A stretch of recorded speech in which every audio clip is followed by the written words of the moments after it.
بسم اللہ الرحمن الرحیم۔ السلام علیکم ورحمۃ اللہ وبرکاتہ۔ ان الحمد للہ نحمده ونستعینه ونستغفره ونستهدیه والصلاة والسلام على سید المرسلین محمد وآلہ وصحبہ اجمعین، اما بعد۔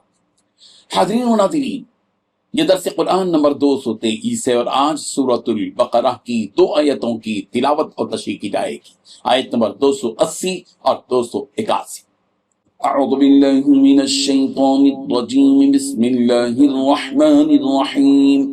وَإِن كَانَ ذُو عُسْرَةٍ فَنَظِرَةٌ إِلَى مَيْسَرَةٍ وَأَن تَصَدَّقُوا خَيْرٌ لَكُمْ إِن كُنتُمْ تَعْلَمُونَ وَاتَّقُوا يَوْمًا تُرْجَعُونَ فِيهِ إِلَى اللَّهِ ثُمَّ تُوَفَّى كُلُّ نَفْسٍ مَا كَسَبَتْ وَهُمْ لَا يُظْلَمُونَ۔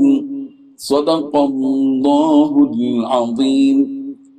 لفظی ترجمہ یوں ہے، وَإِن كَانَ، اور اگر ہو، ذو عسرۃ، تنگ دست، تو فنظیرہ، تو مہلت دینا ہے، الی میسرہ، خوشحال ہوری تک، وَأَن تَصَدَّقُوا، اور یہ بات کہ تم صدقہ کر دو، خیر لکم، تمہارے لیے بہتر ہے، ان کنتم تعلمون، اگر تم جانتے ہو، واتقوا، اور ڈرو، یومن، اس دن سے، ترجعون فیہ، جس دن میں تم لوٹائے جاؤ گے، الی اللہ، اللہ کی طرف، ثم پھر توفا، پورا بدلہ دیا جائے گا، کل نفس، ہر جان کو، ما کسبت، جو کچھ اس نے کمایا ہے، وہم لا یظلمون، اور ان پر ظلم نہیں کیا جائے گا۔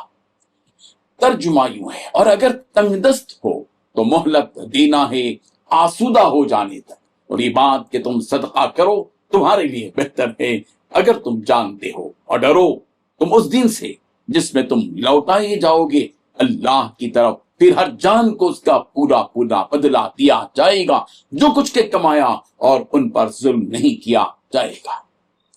ان 2 آیتوں میں 5 باتیں بتلائی گئی ہیں۔ پہلی بات، اگر کوئی تنگ دست قرضدار ہو تو اس کا ہاتھ کھلنے تک مہلت دینی چاہیے۔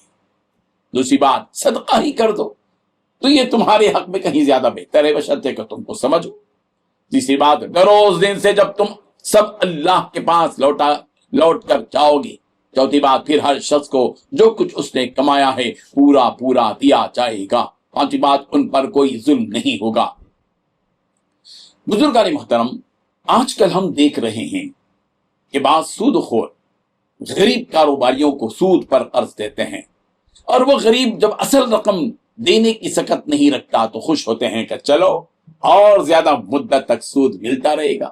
غریب کو غربت کی چکی میں پیسنے والے یہ ظالم لوگ اصل رقم سے کئی گنا زیادہ رقم اس سے لوٹتے رہتے ہیں، جبکہ یہ ظالمانہ طریقہ اسلامی تعلیمات کے سراسر خلاف ہے۔ اسلام تو اس بات کی ترغیب دیتا ہے کہ تنگ دست کو اگر قرض دیا گیا ہے تو اس کو اس کی خوشحالی تک مہلت دے دو، اور اگر مقروض شخص بہت ہی زیادہ پریشان حال ہے تو اس کو معاف کر دیا جائے، اور جس قدر اصل رقم اس مقروض کی طرف سے آتی ہے وہ رقم معاف کر کے صدقے کی نیت کر لے، اور اس دن سے ڈرے جس دن سب کو اس رب ذوالجلال کی طرف لوٹ کر جانا ہے، اور ہر شخص کو اس کے اچھے برے عمل کی جزا و سزا ملے گی۔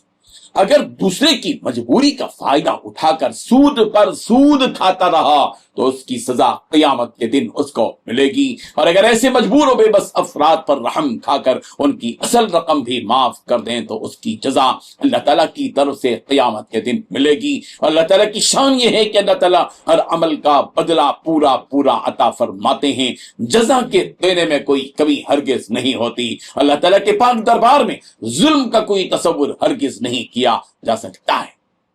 اللہ تبارک و تعالی ہم سب کو اس پر عمل کرنے کی توفیق عطا فرمائے، آمین۔ وآخر دعوانا ان الحمد للہ رب العالمین۔ ڈیلی درس قرآن کو سبسکرائب کیجئے، اپنے تاثرات اور مشورے ارسال کیجئے، اور متعلقین کے گروپ بنا کر انہیں روزانہ درس قرآن بھیجیں اور اجر ثواب پائیں۔